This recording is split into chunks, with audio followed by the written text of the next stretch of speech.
జగన్మోహన్ రెడ్డికి హైకోర్టులో అయితే ఒక రకంగా ఎదురు దెబ్బ తగిలిందని చెప్పొచ్చు. ఏదైతే జనసేనకు గాజు గ్లాసు కేటాయింపు పైన వివాదం నడుస్తుందో ఈ విషయంలో కొంత ఊరట అయితే లభించింది అని చెప్పొచ్చు. ఇది కూటమికి అంటే టీడీపీ, జనసేన, బీజేపీ కూటమికి కొంత ఊరటగానే చెప్పుకోవచ్చు. వాస్తవానికి గాజు గ్లాసు అనేది ఫ్రీ సింబల్ కావటం వల్ల ఇతర అభ్యర్థులకు కూడా కేటాయించడంపై జనసేన, టీడీపీ కోర్టుకైతే ఎక్కడం జరిగింది. అంటే రాష్ట్ర వ్యాప్తంగా స్వతంత్ర అభ్యర్థులుగా పోటీ చేస్తున్నటువంటి ఎమ్మెల్యేలు కానివ్వండి, ఎంపీలు కానివ్వండి, వారికి గాజు గ్లాసును ఆయా ప్రాంతాల్లో కేటాయించడం జరిగింది. ఎందుకంటే ఇది ఒక స్వతంత్ర సింబల్గా ఉన్న నేపథ్యంలో అయితే దీన్ని సవాల్ చేస్తూ టీడీపీ అలాగే జనసేన కోర్టుకు వెళ్ళాయి. ఎందుకంటే రాష్ట్ర వ్యాప్తంగా గాజు గ్లాస్ అంటే జనసేన గుర్తు కింద లెక్క అందరికీ. అలాంటిది ఇతర ప్రాంతాల్లో స్వతంత్ర అభ్యర్థులకు కేటాయిస్తే ఈ ఓట్లన్నీ కూడా స్వతంత్ర అభ్యర్థులకు వెళ్ళిపోయే ప్రమాదం ఉంది. ఎందుకంటే ఎవరు ఏంటి అనేది నిర్ణయించుకోలేని నేపథ్యంలో ప్రమాదం జరిగే అవకాశం ఉంది. సాధారణంగా 90% పీపుల్ అంతా కూడా ఆ సింబల్ను చూసి ఓటు గుర్తుతారు. ఆ పేరును చూసి ఓటు వేసేవాళ్ళు చాలా తక్కువ మంది. చాలామందికి అసలు ఆ నియోజకవర్గంలో పోటీ చేసే అభ్యర్థి ఎవరో కూడా తెలియకపోవచ్చు. కాబట్టి గాజు గ్లాసును ఇతరులకు ఎవరికి కేటాయించవద్దని చెప్పి ఆ టీడీపీను జనసేన కోర్టుకైతే వెళ్ళడం జరిగింది. అయితే దీంట్లో పూర్తి స్థాయి ఊరట అయితే రాలేదు, కానీ కొంత ఊరట లభించింది. ఏంటి అంటే ఏదైతే ఆ జనసేన 2 పార్లమెంటు స్థానాల్లో పోటీ చేస్తుందో ఆ పార్లమెంటు స్థానాల్లో ఉన్నటువంటి అసెంబ్లీ స్థానంలో ఎక్కడా కూడా గాజు గ్లాసును కేటాయించబోము, స్వతంత్ర అభ్యర్థులకని ఒక హామీ అయితే ఇచ్చింది. ఇది కొంత ఊరట. అలాగే ఏదైతే జనసేన 21 అసెంబ్లీ స్థానాల్లో పోటీ చేస్తుందో ఆ అసెంబ్లీ స్థానాలు ఏ పార్లమెంటు పరిధిలోకి వస్తాయో ఆ పార్లమెంటుల్లో కూడా గాజు గ్లాసు ఎవరికి కేటాయించబోమని చెప్పి చెప్పడం జరిగింది.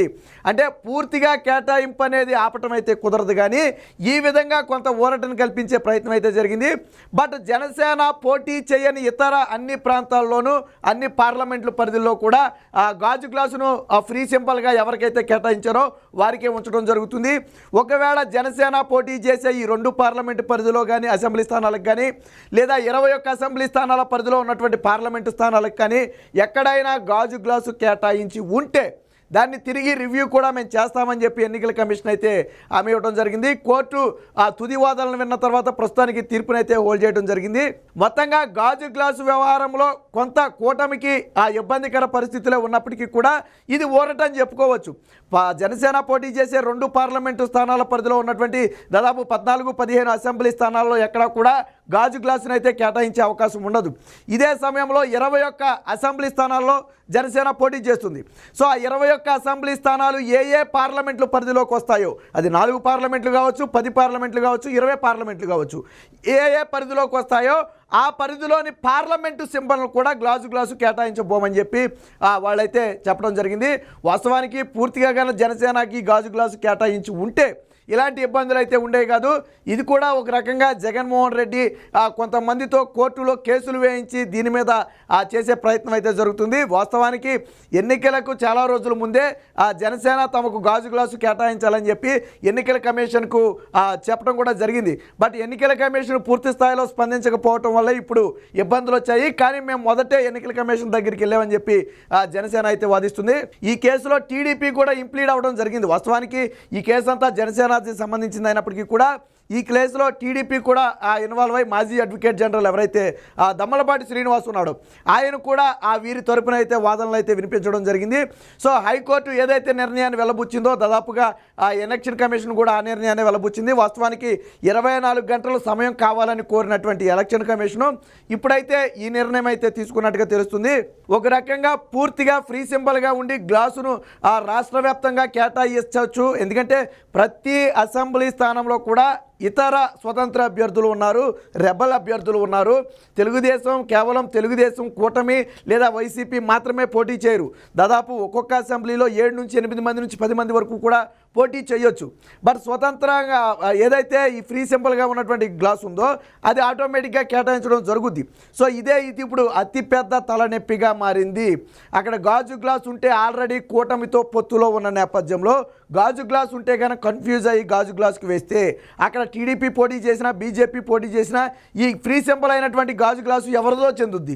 దానికి కనుక వేస్తే ఓట్లలో ఖచ్చితంగా వ్యత్యాసం వస్తుంది.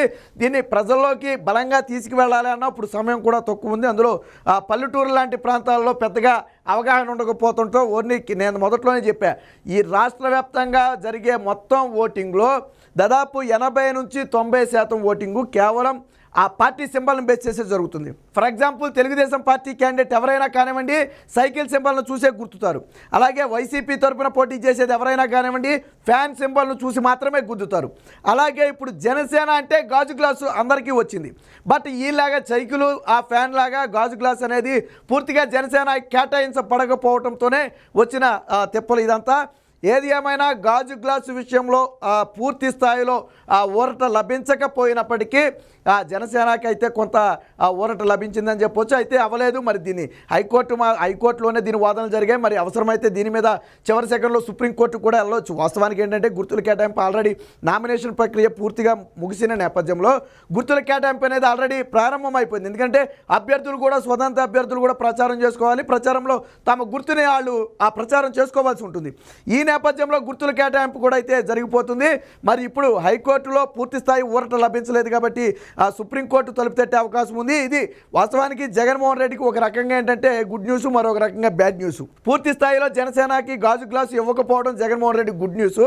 బట్ జనసేన పోటీ చేసే 2 అసెంబ్లీ పరిధిలో కానివ్వండి, ఆ 2 పార్లమెంట్లో ఉన్నటువంటి అసెంబ్లీలో కానివ్వండి, అలాగే జనసేన పోటీ చేసే 21 అసెంబ్లీ పార్లమెంట్లు కానివ్వండి గాజు గ్లాసు ఇవ్వకపోవటం కొంత ఊరటని కలిగించే అంశమే. బట్ ఏది ఏమైనా పూర్తి స్థాయి ఊరట కాదు. ఒక రకంగా అందుకనే చెప్పింది, ఒక రకంగా గుడ్ న్యూస్, మరొక రకంగా బ్యాడ్ న్యూస్. ఇది కూడా ఆ కూటమికి కూడా ఒక రకంగా కొంత ఊరటనిచ్చే అంశం. గతంతో పోలిస్తే అసలు పూర్తిగా ఫ్రీ సింబల్ చేసేసి ఎవరికైనా కేటాయించడం కంటే ఆ ప్రాంతాల్లో ఎవరికి ఇవ్వట్లేదు అంటే అది ఇంకా జనసేనకే ఉంటుందా అక్కడ. సో కాబట్టి అది ఎవరికి ఇబ్బంది లేని అంశం. సో ఈ అంశం మీద అయితే తీవ్ర చర్చలు నడుస్తున్నాయి. మరి దీని అవసరమైతే అత్యవసర పరిస్థితుల్లో సుప్రీంకోర్టు తలుపులు తడతారా, లేదా హైకోర్టు తుది తీర్పు వచ్చే వరకు ఎదురు చూస్తారా, లేదా ఎన్నికల కమిషన్కు మరొకసారి ఏదైనా నివేదిక సమర్పించి మరి రివ్యూ చేసే పరిస్థితి వస్తుందా అనేది ప్రస్తుతానికి తెలియదు. కానీ అయితే ఎన్నికల కమిషన్ కూడా ఒక హామీ ఇచ్చింది, ఇప్పటికే ఎవరికైనా ఈ ప్రాంతాల్లో మేము చెప్పిన ప్రాంతాల్లో కన్నా గాజు గ్లాసు కేటాయించుంటే దాన్ని అయితే రివ్యూ చేస్తామని చెప్పి ఒక హామీని అయితే ఇవ్వడం జరిగింది. మొత్తంగా గాజు గ్లాసు వ్యవహారంలో జగన్మోహన్ రెడ్డి ఆశించిన ఫలితం అయితే రాలేదు. పూర్తిగా జనసేనకు గాజు గ్లాసు దక్కకుండా చేయాలన్న జగన్మోహన్ రెడ్డి ఆశలన్నీ కూడా అడిలాస అయ్యాయి. తానే కొన్ని సెక్యులర్ పార్టీలతో కోర్టులో పిటిషన్లు వేయించి ఈ కేసు మొత్తాన్ని కూడా ముందుకు నడిపించే ప్రయత్నం చేశాడు. బట్ అనుకున్న ఫలితం అయితే రాలేదు. కానీ కొంత జనసేనకి పూర్తి స్థాయిలో గాజు గ్లాసుని అయితే కేటాయించకుండా అడ్డుకోగలగడంలో సక్సెస్ అని చెప్పొచ్చు. మరి చూద్దాం, ఎన్నికల కమిషన్ తుది నిర్ణయం వరకు ఎదురు చూస్తారా, లేదా దీని మీద కూటమి ఎటువంటి నిర్ణయం తీసుకుంటుంది అనేది వేచి చూద్దాం.